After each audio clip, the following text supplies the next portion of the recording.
Hi friends, this is अंकित। आपका हार्दिक स्वागत करता है अपने यूट्यूब चैनल मैथ्स लवर अंकित पर। तो हमने लास्ट वीडियो में हमने देखा था linear differential equation with constant coefficient. वो कंप्लीट वीडियो नहीं हो पाया था। मैंने बोला था कि मैं आपको इसका इंट्रोडक्शन दे देता हूँ, फर्दर मैं पीआई के डिफरेंट डिफरेंट केसेस आपको नेक्स्ट वीडियो में डिस्कस करूँगा, है ना। तो मैंने भाई उसके ऊपर ही वीडियो बनाई है कि आपके पीआई के ऊपर कितने केसेस बन सकते हैं। पहले तो पीआई क्या होता है ये बता देता हूँ। तो लास्ट लेक्चर का थोड़ा सा मैं आपको रिवाइज करा देता हूँ कि कोई भी linear equation with constant coefficient, मतलब इस टाइप की equation, linear differential equation with constant coefficient, मतलब कि जिसके कोएफिशिएंट कैसे रहते हैं, कांस्टेंट रहते हैं, जैसे 3 and 2 and this is your 1। मतलब कि linear differential equation with constant coefficient कुछ इस टाइप की होगी। इस इक्वेशन का जो सॉल्यूशन होता है वो क्या होता है, y equal to C F plus P I is the solution of this equation. तो सी एफ निकालना तो मैंने बता दिया था वहां पे आपको लास्ट वीडियो में, लेकिन मैंने बोला था कि पी आई निकालने में आपको डिफरेंट डिफरेंट केसेस का क्या करना पड़ेगा, सामना करना पड़ेगा। कि कभी केसेस आपके पी आई आपका जीरो बनेगा, कभी तो आपका पी आई जो है जीरो बनेगा, बताया था कि नहीं। और एक एग्जाम्पल भी बताया था। नाउ आपको मैं ये दो केसेस और बताने वाला हूं। आपका यदि P I equal to E की power A x upon function of D बने, पहले देखो, अभी ये मत सोचो, अभी नोट कर लो पहले इन तीन चीजों को नोट कर लो कि पी आई बराबर जब zero upon function of D हो तब क्या होगा, जब पी आई बराबर ई की power A x upon function of D हो तब क्या होगा, और पी आई बराबर साइन ए एक्स या cos A x upon function of D हो तब क्या होगा। पहले आप इसको नोट करो, मैं आपको एग्जाम्पल से समझा देता हूँ ना। तो सपोज करो जब आपका पी आई बराबर ई की power A x upon function of D हो, तो डी को आपको ए से रिप्लेस करना है। इतना याद रखना है आपको, बस इतना याद करो भाई, मुझ पर विश्वास है ना। तो एक बार इसको याद रखो कि जब कभी भी ऐसा केस बनेगा पी आई निकालते समय, तो डी को ए से रिप्लेस करना है।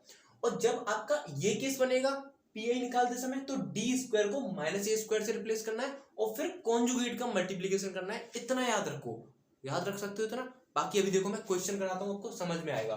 तो इसके ऊपर क्वेश्चन हो गया था जब आपका पी आई जीरो बनता है।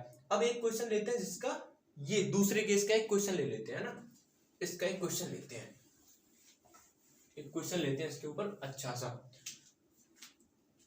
D square minus 4d plus 3, question क्या है, D square minus 4d plus 3 into Y is equal to E की पावर 2x, e की पावर 2x।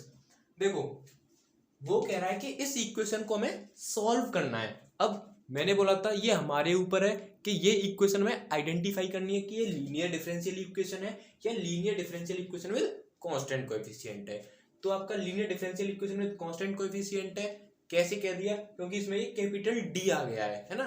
कैपिटल डी का क्या मतलब होता है, कैपिटल डी का मतलब क्या होता है, D over D x. Last lecture में बताया था डी ओवर डी एक्स मतलब कैपिटल डी होता है। तो इसको इक्वेशन नंबर 1 बोल देंगे, 1 बोल दिया। नाउ इस इक्वेशन की हेल्प से हम ऑक्सिलरी इक्वेशन निकालेंगे। ऑक्सिलरी इक्वेशन इज, अच्छा ऑक्सिलरी इक्वेशन क्यों निकालते हैं, ताकि ऑक्सिलरी इक्वेशन निकालने के बाद हम फैक्टर निकाल पाए और वहां से हम सी एफ निकाल पाए। क्योंकि इसका जो सॉल्यूशन होगा, अरे पहले y बराबर C F plus P I जो है इस इक्वेशन का क्या है, सॉल्यूशन। इक्वेशन नंबर 1 का जो सॉल्यूशन वो है C F plus P I. Now auxiliary equation क्या होगी, ऑक्सिलरी इक्वेशन डी को एक वेरिएबल से m से रिप्लेस करना है, माइनस 4m प्लस 3। अब मैंने बोला था ऑक्सिलरी इक्वेशन को इससे कोई मतलब नहीं है कि आरएचएस में क्या है। ऑक्सिलरी इक्वेशन के आरएचएस में हमेशा जीरो आएगा। क्या आएगा, जीरो आएगा। इसके फैक्टर करो तो m minus 3 into m minus 1 is equal to 0, m बराबर 1,3। नाउ अब मैंने आपसे बोला था फैक्टर आ गए हैं तो CF निकाल सकता हूं मैं। अब CF निकालने के लिए क्या करना है, आपको फॉर्मूला याद रखना है, दैट इज C1 e की power x plus C2 e की पावर 3x। मैंने बताया था जब कभी भी रूट्स आपके कैसे आए, रियल आए और डिस्टिंक्ट आए, तो फॉर्मूला क्या लगता है, C1 e की पावर m1x, m1 कितना आपका 1, और प्लस C2 e की पावर m2x, और m2 कितना आपका 3। इतना समझ में आया। नाउ CF आ गया। अब मुझे क्या निकालना है, PI। तो PI निकालने के लिए आपको क्या करना होता है, PI is equal to RHS में जो भी दे रखा है उसको लिखते हैं, RHS में जो भी दे रखा है वो लिख लिया, upon function of D। Function of D क्या आपका, ये मतलब कि D² माइनस 4D प्लस 3। अब जरा देखो क्या ये वो वाली, क्या ये वाला नहीं बन गया कि PI is equal to e की power ax upon function of D। क्या केस, क्या ये वही केस है, नीचे फंक्शन ऑफ D है, ऊपर e की पावर ax है। क्या करते थे, D को a से रिप्लेस करते थे। अब a बराबर क्या आपका 2, तो e की पावर 2x अपॉन a बराबर 2 रखो, 2 दूनी 4 माइनस 2 चौके 8 प्लस 3, तो 4 और 3 7, 8 में से 7 गया तो माइनस 1, तो e की पावर 2x। तो अब y बराबर क्या हो जाएगा, CF मतलब कि C1 e की power x plus C2 e की पावर 3x प्लस PI मतलब e की power 2x। This is your answer. इतना समझ में आया भाई, समझ में आया कि नहीं बताओ, समझ में आया क्या, कितना सिंपल है, कुछ नहीं करना। पहले आपको टाइप पहचानना है कि आपकी linear differential equation with constant coefficient है, तो इसको इक्वेशन नंबर 1 मानना है। y बराबर CF plus PI is your solution of this equation. And CF निकालने के लिए आपको ऑक्सिलरी इक्वेशन निकालनी है, फैक्टर करनी है, CF निकालना है। CF के बाद आपको PI निकालना है, RHS में जो भी दे रखा है अपॉन फंक्शन ऑफ D।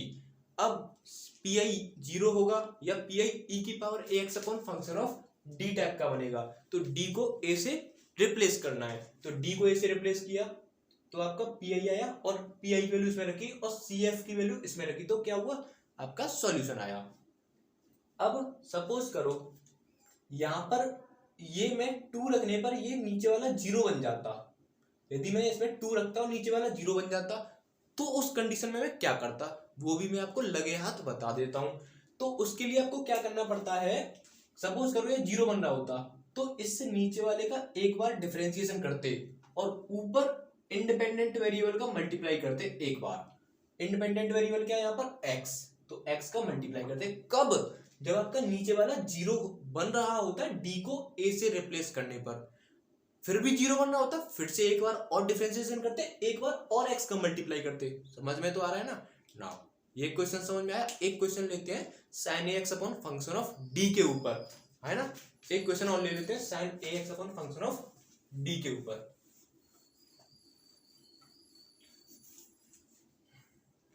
तब तक मैं क्वेश्चन राइट कर देता हूं। तो बोर्ड पर आपको क्वेश्चन दिख रहा है। नेक्स्ट क्वेश्चन आपका sin ax upon function of d के ऊपर है, जब आपका PI sin ax upon function of d की फॉर्म में बनेगा। तो फिर से इसको इक्वेशन नंबर 1 मान लेंगे, सॉल्यूशन स्टार्ट करते हैं। तो इस इक्वेशन का जो सॉल्यूशन होता है किसका, linear differential equation with constant coefficient का, वो होता है CF प्लस PI। नाउ इसकी ऑक्सिलरी इक्वेशन क्या हो जाएगी, AE मतलब ऑक्सिलरी इक्वेशन इज d को m से रिप्लेस कर दो प्लस 4 इक्वल टू 0, तो यहां से m इज इक्वल टू क्या आ जाएगा, प्लस माइनस 2i।